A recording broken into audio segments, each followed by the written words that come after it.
수포자 가능합니다. 70점에서 80점 사이라고 보시면 됩니다. 생각보다 빠른 시간 안에 합격하는 친구도 굉장히 많습니다. 초중고 대학생 때까지 무언가 암기하는 시험을 했거든요. 근데 능력 시험은요, 완전히 다른 시험입니다. 안녕하세요. NCS 59초 기술의 저자이자 잡코리아에서 NCS 59초의 기술을 강의하고 있는 이시안입니다. 반갑습니다. 저는 그동안 한 15년 정도 AT 테스트라고 하죠. 능력 테스트를 가르쳐 왔고요. 대한민국에서 실시되는 AT 테스트, PSAT 아니면 SAT 전부 이런 시험들에 대해서 그동안 계속 제가 강의를 해왔거든요. 그런 노하우들, 능력 테스트의 노하우를 모아서 만든 것이 59초의 기술입니다. 이런 것들은 암기 시험이 아니기 때문에 무언가 암기하거나 그런 것이 아니라요. 어떤 스킬들, 원리들, 어떻게 풀어가는지 이런 것들에 대한 이야기입니다. 짧은 시간 안에 최대한의 점수를 받을 수 있게 도와드리도록 하겠습니다. 정말 저한테 많이 주시는 질문 중에 하나가 교수님, 전 수포자인데요. 낙담을 하는 친구들이 굉장히 많거든요. 자, 수포자 가능합니다. 결정적으로요, 수학이 안 나와요. 수포자가 되신 분들이 내가 어느 지점에서 수포자가 되는지 잘 생각해 보세요. 미분, 적분, 로그, 삼각함수, 그런 깡패 같은 애들을 딱 만나는 순간 수포자가 되는 거잖아요. 그런데 인적성, NCS에서 나오는 그런 수학은요, 이게 수학이라기보다는 응용 계산이잖아요. 대부분 중학교 때 배운 문제들이라는 거죠. 여러분, 소금물 문제 만난 다음에 수포자가 되진 않았잖아요. 그러니까 이걸 지금 까먹은 거예요. 수학을 포기할 정도가 아니라 그 수학이라고 할 수 없을 정도의 좀 그런 난이도. 그러니까 수학이라고 했을 때 느껴지는 그런 압박감이 있는 문제는 우리한테는 나오지 않습니다. 그런데 응용 계산이 20%고요. 자료 해석이 80%예요. 자료 해석은요, 사칙연산밖에 안 나옵니다. 가장 어려운 계산이 나누기예요. 다만 수치들이 막 나열이 되니까 이게 약간 겁먹는다거나 너무 그냥 싫은 거예요. 귀찮은 것뿐이지 실제로는 하나하나 계산하면 나오는 문제들이거든요. 이게 수포자가 못하는 것이 아니라 좀 하기 귀찮은 것뿐입니다.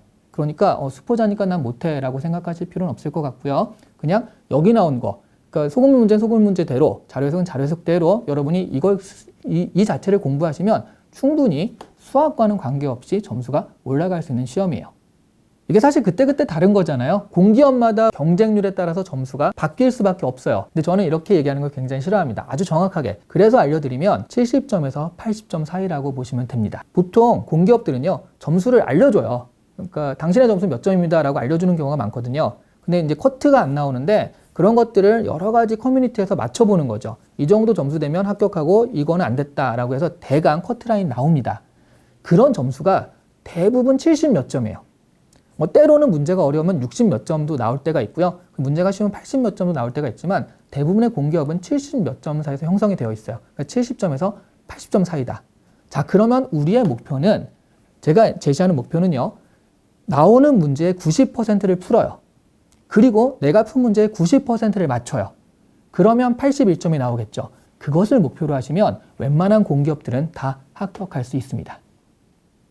무언가 암기하는 거다라고 하면 암기할 양이 정해져 있기 때문에 평균적인 준비 시간이 나오는데요. 이건 능력 시험이기 때문에 이거는 사실 그렇진 않아요. 대신 말씀드릴 수 있는 건 2년 안에 승부를 봐야 되는 시험이라는 거죠. 지금은 지스앗이 되는데 예전에 사트였을 때 3번째도 합격을 못하면 아예 삼성에 지원을 못하게 하는 규칙이 있었습니다. 3번이면 1년 반이잖아요. 더 올라갈 가능성이 없는데 괜히 여기에 매달려가지고 시간을 버리면 안 된다라는 그런 차원이었거든요. 다시 생각하면 이런 능력 시험은 길게 잡으면 2년 안에 승부를 봐야 되는 시험이라는 거예요. 그런데 많은 분들이 그러면 그건 최대라고 치고요. 가장 짧게 공부한 사람의 얘는 얼마나 되나요?를 물어보시는데요. 제가 두 눈으로 직접 본 사례는요, 2주입니다. 이게 능력 시험이다 보니까 100점 맞을 필요는 없고요. 어느 정도 커트만 넘어가면 되잖아요. 그러니까 자신한테 굉장히 잘 맞잖아요. 생각보다 빠른 시간 안에 합격하는 친구도 굉장히 많습니다.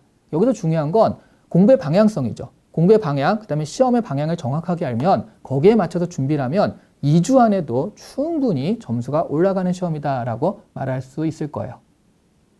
저는 나름대로 열심히 하는데요. 6개월 내내 이것만 공부했어요. 그런데도 점수가 그대로인 데다가 때로는 떨어지기도 합니다. 이렇게 굉장히 좌절감에 사로잡혀서 질문하시는 분들이 있는데요. 이분들은 대부분 공부를 잘못하고 있는 거예요. 여러분이 생각하는 공부의 방법 대부분은요, 학력 시험이에요. 초중고 대학생 때까지 무언가 암기하는 시험을 했거든요.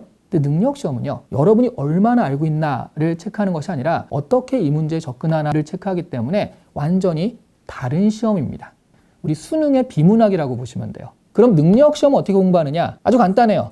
순열이 궁금해요. 순열에 대해서 문제를 풀고 싶어요. 그럼 여러분들은 순열 100문제를 풀어보는 거예요. 그런데 효과적인 건 어떻게 하면 좋겠어요? 순열에 대해서 내가 이해를 하는 거예요. 공식을 알고 이건 이거구나 이해를 했습니다. 그리고서 내가 이걸 이해했나 체크해보기 위해서 문제를 풀어보는 거예요. 그러면 한 3문제만 풀어도, 이해를 한 사람은 3문제만 풀어도 순열이 뭔지 알겠죠. 언어 같은 경우는 계속 문제만 푼다고 해서 내가 이걸 읽을 수 있는 것이 아니라 리딩 스킬, 이런 글들을 읽을 때는 어떻게 읽을 것인가를 알고서 그 원리를 내가 이해하고 적용해서 그리고 문제를 풀어보는 거예요.